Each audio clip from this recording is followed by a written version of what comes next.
Hello, আসসালামু আলাইকুম বন্ধুরা, কেমন আছেন? আশা করি ভালো আছেন।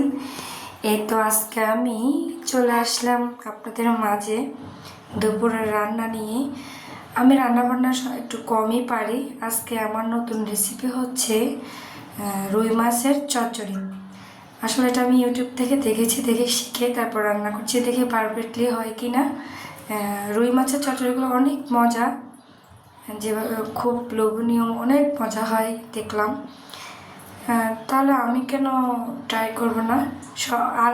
হালকা মাছটাকে ভালোভাবে কড়াভাবে ভাজবো না, এটাকে হালকা ভেজে নিতে হবে। মাছটা একটু কাঁচা টাইপের থাকবে, এরকম হালকা ভেজে এটার মধ্যে আমি কোনো বাটা মশলা দিব না, এটার মধ্যে সব কাটা মশলা হবে।